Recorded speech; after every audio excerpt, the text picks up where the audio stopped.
दक्षिणामूर्त्यष्टकम् विश्वं दर्पणदृश्यमाननगरे तुल्यं निजान्तर्गतं पश्यन्नात्मनि मायया बहिरेवोद्भूतं यथा निद्रया यः साक्षात् कुरुते प्रबोधसमये स्वात्मानमेवाद्वयम् तस्मै श्रीगुरुमूर्तये नमः इदं श्रीदक्षिणामूर्तये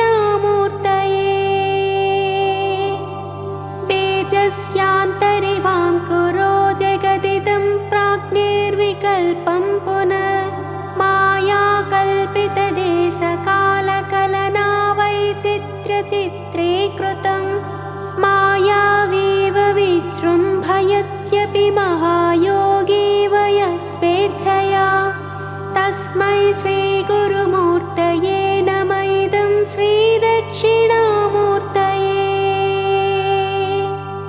यस्यैव स्फुरणं सदात्मकमसत्कल्पार्थगं भासते साक्षात् तत्त्वमसीति वेदवचसा यो बोधयत्याश्रितान् यत्साक्षात्करणात् भवेन्न पुनरावृत्तिर्भवाम्भोनिधौ तस्मै श्रीगुरुमूर्तये नमः इदं श्रीदक्षिणामूर्तये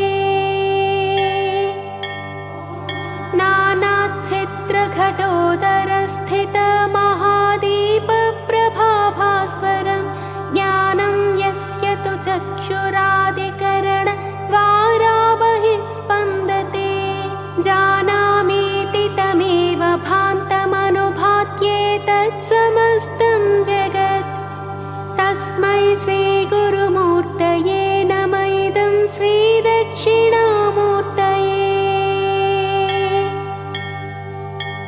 देहं प्राणमपीन्द्रियाण्यमपि चलां बुद्धिं च शून्यं विदुः श्रीबालान्धजडोपमास्त्वहमिति भ्रान्ता भृशंवादिनः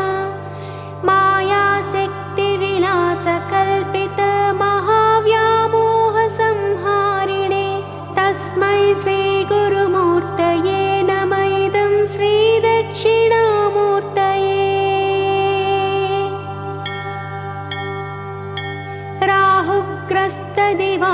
राहुग्रस्तदिवाकरेन्दुसदृशो मायासमाच्छादनात् सन्मात्रकरणोपसंहरणतो यो भूत्सुषुप्तः पुमान् प्रागस्वाप्समिति प्रबोधसमये यः प्रत्यभिज्ञायते तस्मै श्रीगुरुमूर्तये नमः इदं श्रीदक्षिणामूर्तये बाल्यादिष्वपि जाग्रदादिषु तथा सर्वास्वस्थास्वपि व्यावृत्तास्वनुवर्तमानमहमित्यन्तः स्फुरन्तं सदा स्वात्मानं प्रकटीकरोति भजतां यो मुद्रया भद्रया तस्मै श्रीगुरुमूर्तये नमः इदं श्रीदक्षिणामूर्तये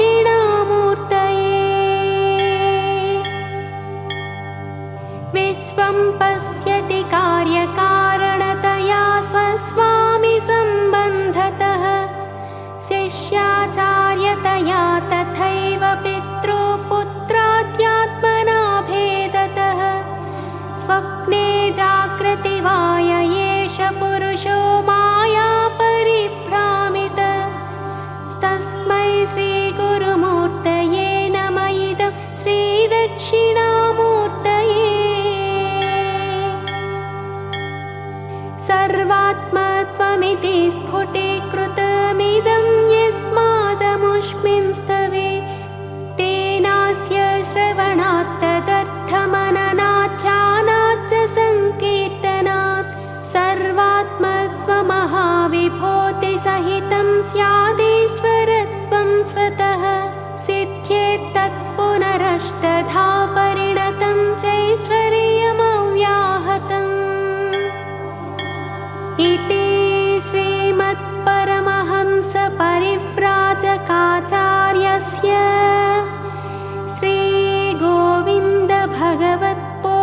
पादशिष्यस्य श्रीमच्छङ्करभगवतः कृतो श्रीदक्षिणामूर्तिस्तोत्रम्।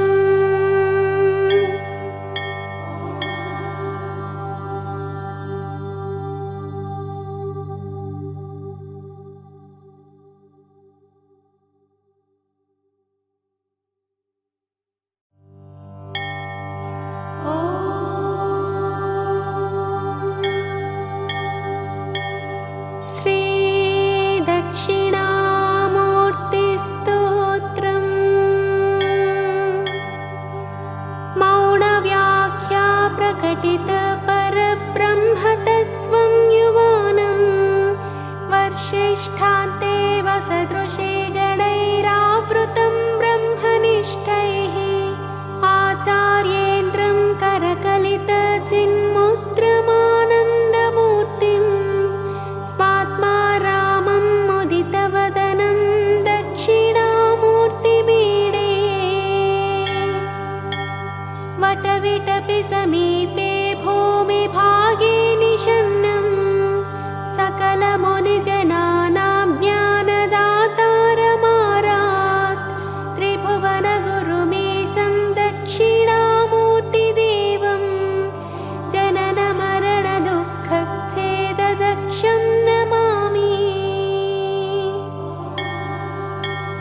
चित्रं वटतरोर्मूले वृद्धाः शिष्या गुरुर्युवा गुरोस्तु मौनं व्याख्यानं शिष्यास्तुच्छिन्नसंशयाः निधये सर्वविद्यानां भिषजे भवरोगिणा गुरवे सर्वलोकानां दक्षिणामूर्तये नमः।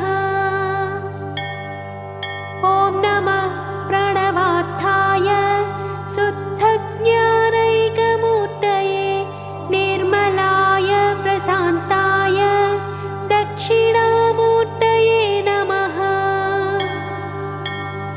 ईश्वरो गुरुरात्मेति मूर्तिभेदविभागिने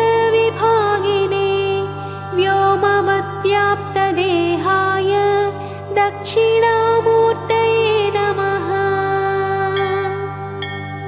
विश्वं दर्पणदृश्यमाननगरी तुल्यं निजान्तर्गतम् पश्यन्नात्मनि मायया बहिरिवोद्भूतं यथा निद्रया यः साक्षात् कुरुते प्रबोधसमये स्वात्मानमेवाद्वयम् तस्मै श्रीगुरुमूर्तये नम इदं श्रीदक्षिणामूर्तये।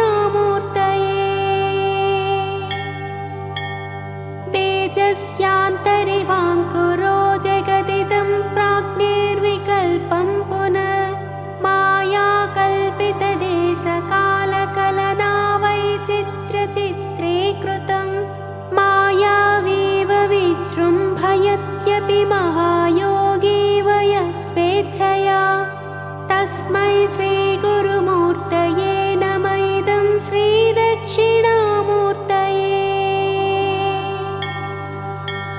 यस्यैव स्फुरणं सदात्मकमसत्कल्पार्थकं भासते साक्षात् तत्त्वमसीति वेदवचसा यो बोधयत्याश्रितान् यत्साक्षात्करणात् भवेन्न पुनरावृत्तिर्भवाम्भोनिधौ तस्मै श्रीगुरुमूर्तये नम इदं श्रीदक्षिणामूर्तये। नानाच्छिद्रघटोदरस्थितमहादीप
समये यः प्रत्यभिज्ञायते तस्मै श्रीगुरुमूर्तये नमः इदं श्रीदक्षिणामूर्तये।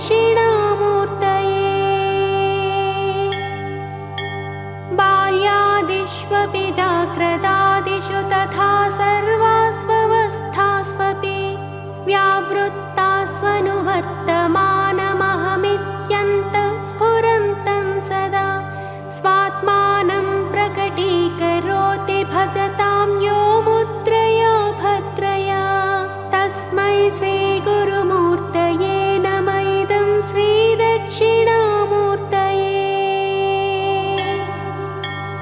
विश्वं पश्यति कार्यकारणतया स्वस्वामि सम्बन्धतः शिष्याचार्यतया तथैव पितृपुत्राद्यात्मना भेदतः स्वप्ने जागृति वा य एष पुरुषो माया परिभ्रामितः तस्मै श्रीगुरुमूर्तये नमः इदं श्रीदक्षिणामूर्तये।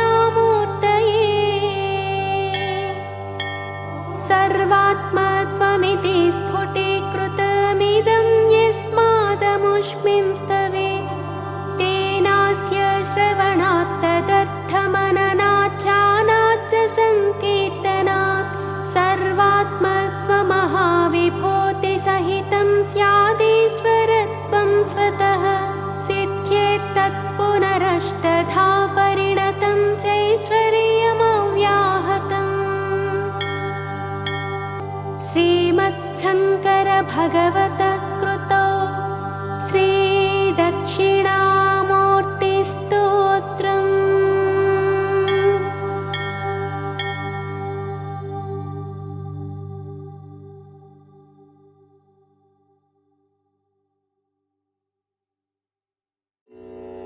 ॐ विद्यारूपिणे नमः।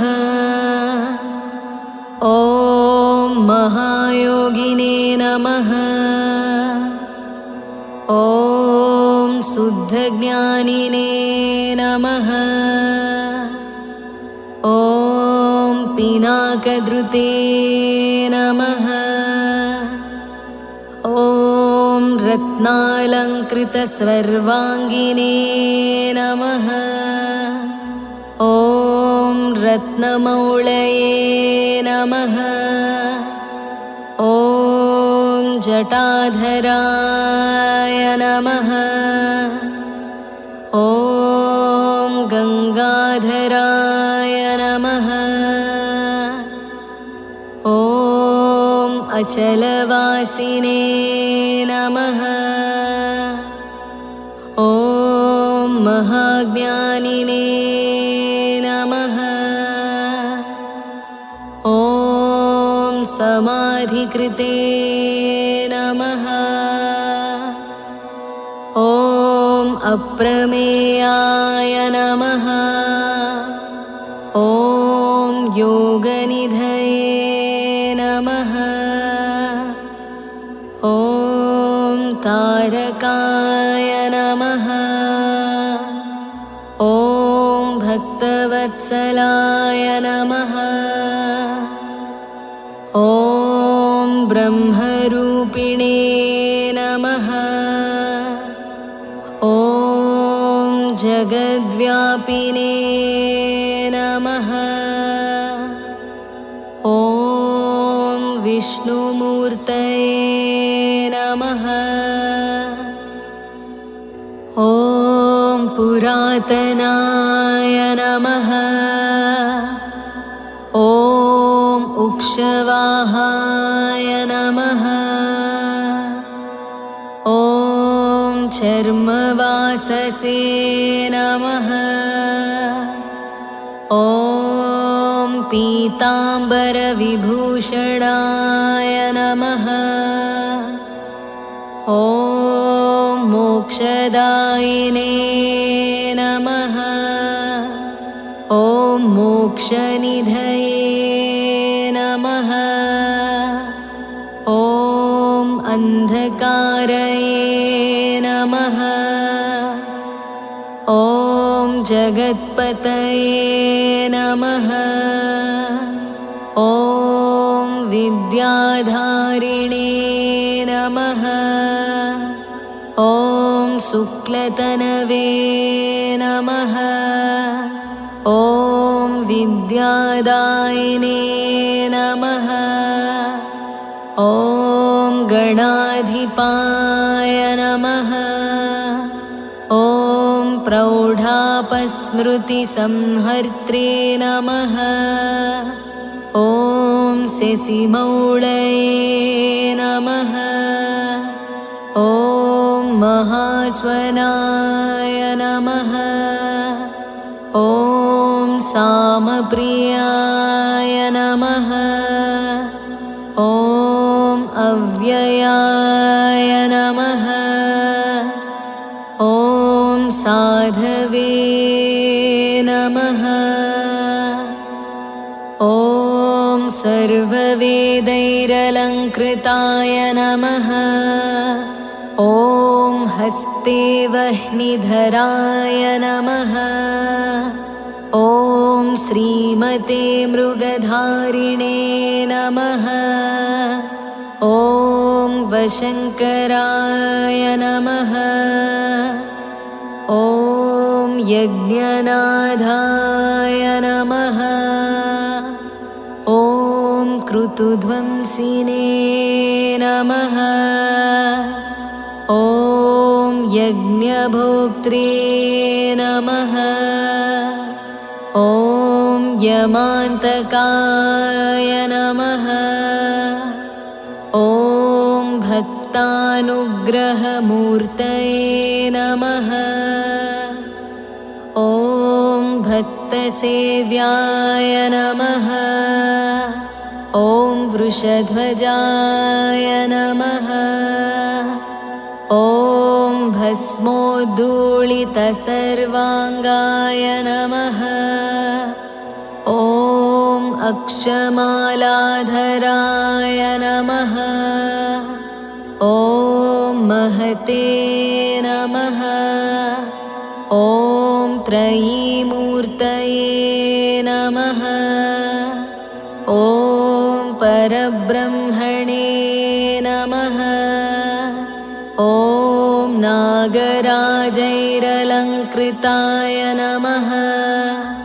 ॐ शान्तरूपाय महाज्ञानिने नमः। ॐ सर्वलोकविभूषणाय नमः। ॐ अर्धनारीश्वराय नमः। ॐ देवाय नमः। ॐ मुनिसेव्याय नमः। ॐ सुरोत्तमाय नमः। ॐ व्याख्यानदेवाय नमः।